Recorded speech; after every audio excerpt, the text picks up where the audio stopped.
Disciples of the Groove. If Orange Goblin and Clutch had a sexy three-headed baby that was born through a hole in the Earth's crust, it would be Brisbane heavy stoner rock trio Fumarole. Having released their first full-length album in October, Valley of 10,000 Smokes, and with Interstellar Smoke Records from Poland having pressed the vinyls for this release, they have been carving up the local circuit with great might. I'm joined by frontman Kurt Werder, guitars, vocals, Dan Barch, bass, and Ryan Stewart, drums. Legends, how are things in sunny Brisbane?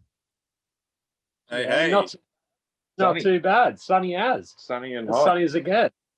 Yeah. What have you guys been doing? What's happening? What have we been doing? We've been hard at it with the release, getting back into gigging, which is awesome, and smashing out, trying to get the next one underway, mate. We've been writing. Awesome. Yeah, been writing heat. Yeah. So what does Fumarole mean, and how did you lads start this journey together? All right, Dan, you go with the Fumarole name because you came up with that one.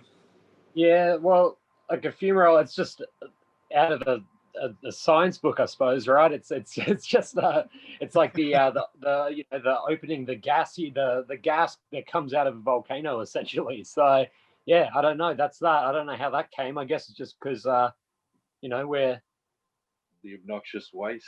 Yeah, exactly. We're just a bunch of waste and a big cloud of gas, really. So well, we for a while struggled we wanted to come up with something a bit earthy from memory, and a lot of the good ones have been taken, and then Dan came up with that. Yeah, that's every brutal. rock band.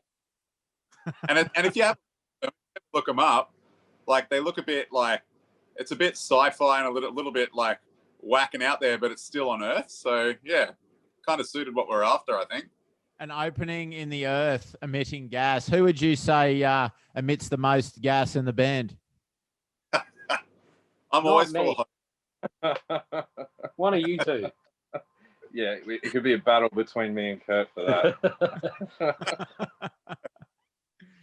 Not a friend. So what's been happening gig-wise for you guys in the last 6 months? Have you played many shows? Nah. A few recently, which has been awesome. We've got been lucky to play at a few venues across the valley, and went out to Ipswich one night, which was good. So Banshees? Banshees? Yeah, exactly. Yeah, Yeah. What's that? Yeah, What's Banshees like as a venue? It's amazing. It's really, really awesome. Like we played there probably 4 times now or something. But Nina and Ken, they run it. They're totally indie. Like they put Young Henry's on the bar on the taps by choice because they like support music, and go out there and you think it's fun. Like you go, Ipswich. But I swear to God, we get better turnouts at Ipswich than we do in Brisbane sometimes. Like, no one likes us in Brisbane. Everyone likes us in Ipswich. Nothing wrong with the switch, mate. I was born and bred in Ipswich General back in the day. Oh, there you go. Yeah. Awesome. Like everybody that we like see there regularly, awesome people. Like really, really mad. Dig it every time. Yeah, it's a good scene down there. Yeah. Yep. So the new record, Valley of 10,000 Smokes, what's the reception been like since its release? Heaps better than I thought it would be. That's for sure. Yeah. So, it's been really kind of, not overwhelming, I'd say, but still, it's been really, really good to see how many people have gone out and listened to it and have actually bought the record or bought it off Bandcamp or just supported us in any way. Like, the support's been good. Yeah, number 2 on the Doom charts, I see.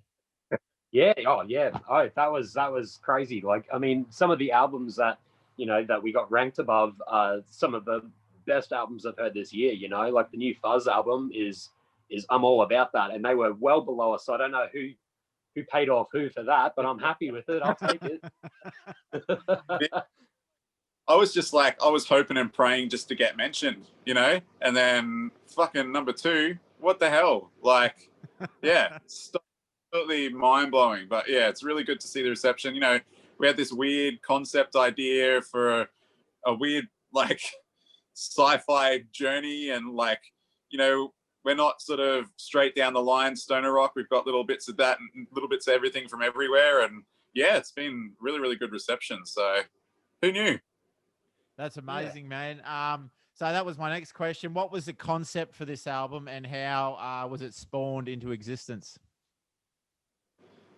So I think a lot of it, we kind of just had like, we had the main idea of, I guess, you know, what would happen if there was a planet found with this sort of, I guess, like stuff you could mine and turn into a drug that would keep you forever. Like, you know, like Big Pharma, the rich people are going to screw everyone else over.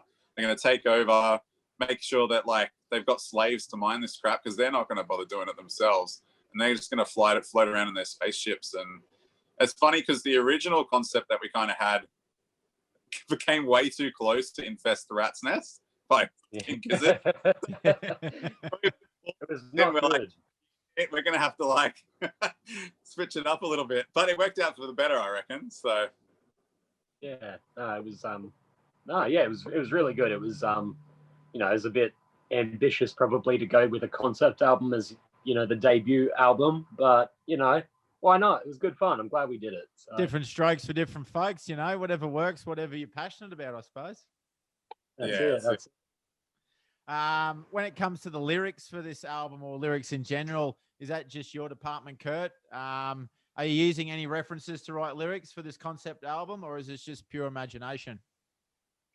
Yeah, well, it's funny, like we'll have songs where Dan writes the lyrics and there's songs where I write the lyrics. It's just kind of like, there's no rules with us really how we write. We'll just kind of, whoever comes up with something that feels good, sounds good. Like a lot of it's not just lyrical content, it's sort of the syncopation and how the vocal lines and stuff fit in with the music as well. So it's kind of everyone puts in, I think. Like I may come up with some lyrics and be like, hey guys, what do you reckon? And there'll be a few notes here and there. Dan will come up with some lyrics sometimes. So it's definitely a shared effort with all of us. Yeah. And reference-wise, I mean, there are a few references to like other stuff, like Desert Worms. You can't deny that, like, there's definitely some June influence there. So, yeah. Did you lads meet at work? Did I read that correctly? You all work together? Two of us, yeah. Dan and I work together. And yeah, we'd been sort of jamming on other stuff. And then we came up with, I guess, the bones for what we kind of wanted to do with Fumarole, and then found Ryan on a Facebook musicians group. And then, yeah, first jam kind of worked out, really. Just sort of felt like, you know, the first couple of jams, you just knew, it just kind of worked. Yeah, you all gelled together. Yeah. Where did you guys record this, and then how long was the process for recording this new album? So we recorded this one down at the Gold Coast at Love Street Studios with Scott French, who Dan knows. I don't know, how long do you reckon it took, guys? It was about what, three sessions? Did it in 3 sessions, yeah. Yeah, 3 sessions, yeah.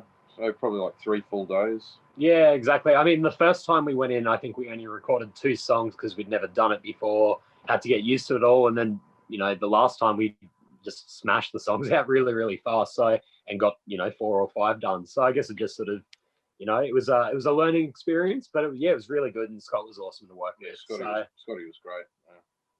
Yeah.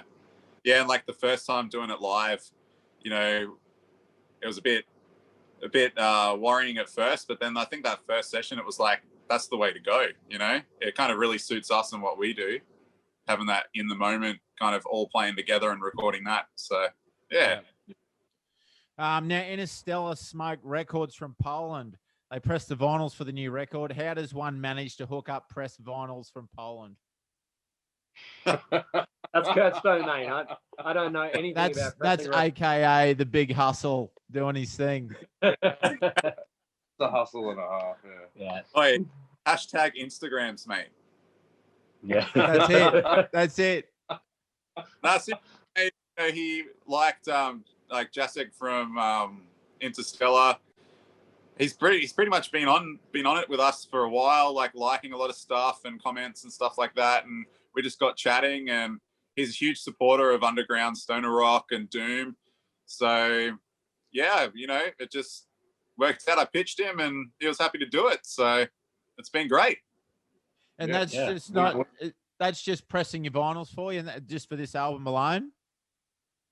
Yeah. So this press, like the first 250, is sort of that press deal, and then it's sort of, I guess we'll discuss whether we want to do more or where we want to go from there. But yeah, that first 250s with the seller, and then free agents from there. Because I noticed that, Kurt, you're a man of a big social media presence. Is that something that's come naturally, or have you sought out people to help you with that, or how has that evolved for you? Apart from being the attention whore that I am,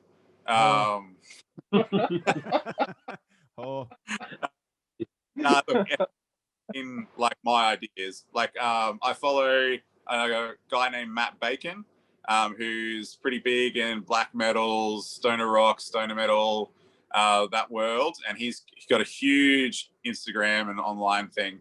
So I basically kind of thieved a bunch of his ideas, and then over that formed a really good friendship with him and Curtis Dewar, who's a PR guy in Canada. Yeah.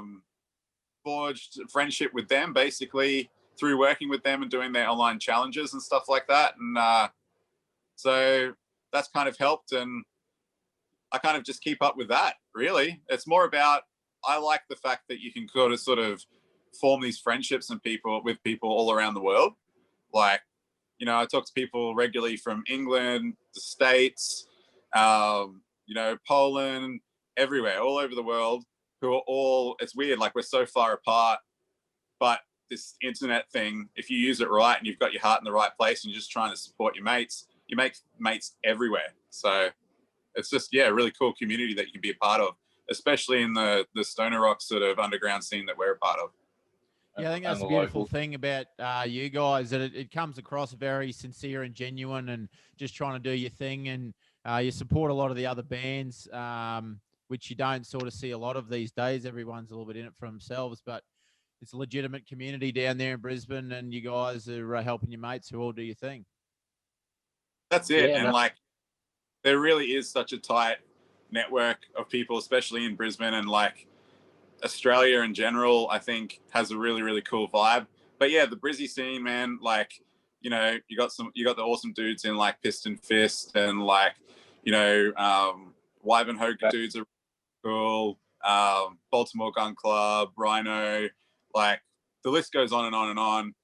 And they're all just really, really cool dudes. And I think that, like that the show that we played at Brightside recently with Rhino and Piston Fist and Gutter Fire and all those boys, and the Automaton, like Fee, huge supporter of the scene and everybody in the scene. She's such a mad person, and everybody in that band is the same. Like, it was such a cool event because everybody was in it for the same reason. Like, everyone was supporting each other, having a chat, talking about gear. Like, it was really rad to have that sort of vibe. Yeah, it's a great community, I mean, that's why I do this. That's why you guys do this, and everyone else in the scene is just passionate for music and just love to see what happens. Yeah, that's it. That was my next question. What can you tell people who aren't necessarily in the Brisbane music scene, or they could be going there on holidays, or they love live gigs or whatever? What can you tell people about the local music scene in Brisbane, as in venues, bands, or otherwise?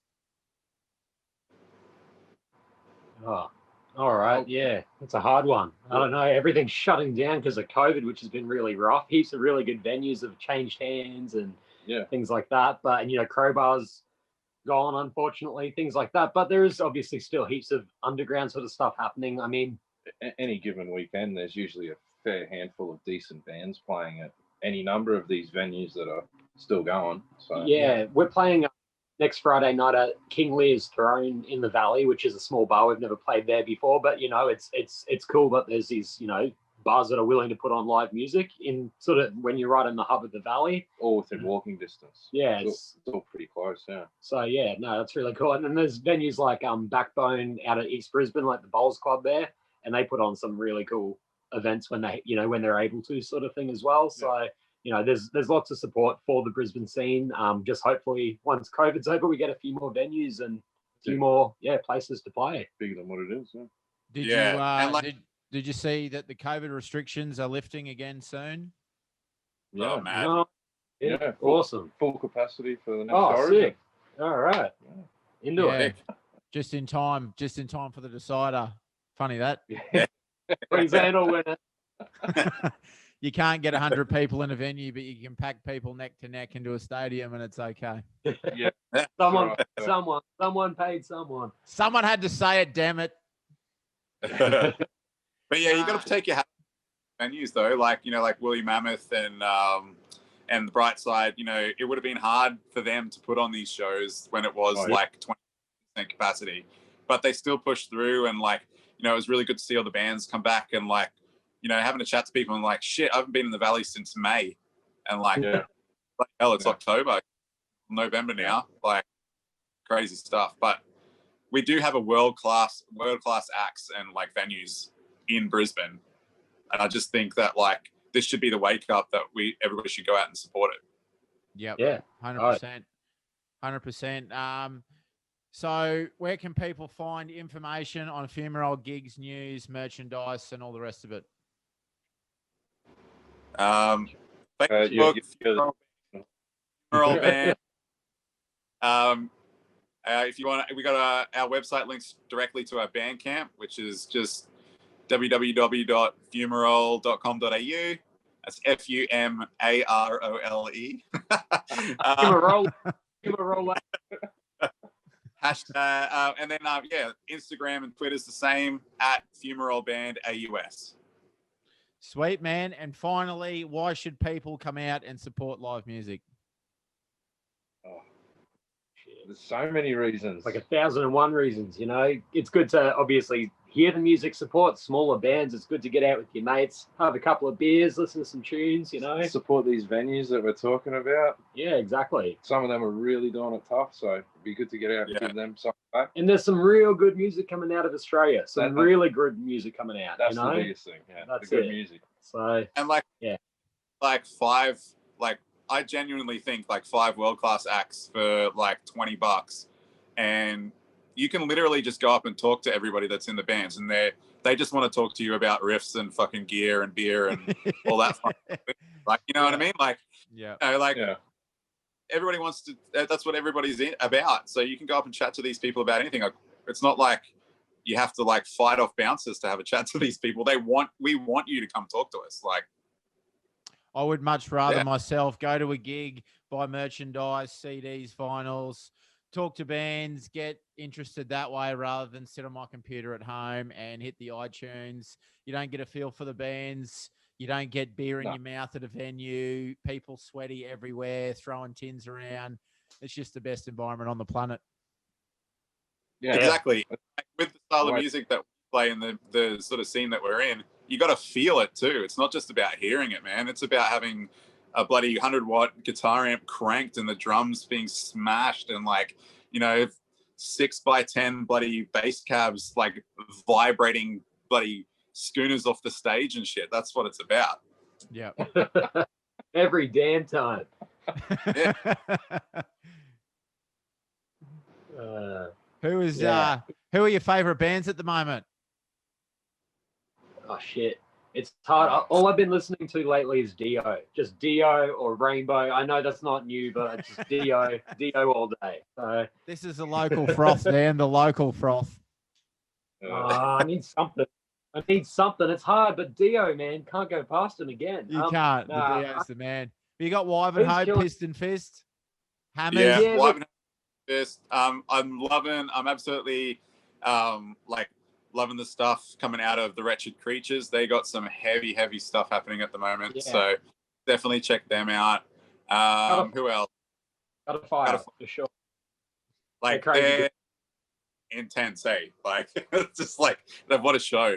Rhino, their level of riffs from that band, holy shit. Yeah. It's awesome stuff. Death by Carrot. I love Death by Carrot. They're really cool. The Carrot is awesome. Actually, before COVID, Odysseus Reborn, which are up from your way, Bluey, Yes. kind of. They, holy shit, they do some awesome stuff. So yeah.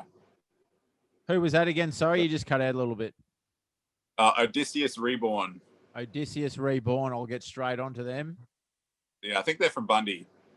Yeah. And if you know of any bands, talking any bands at your gigs and stuff, let them know about the Local Froth. We'll have them on.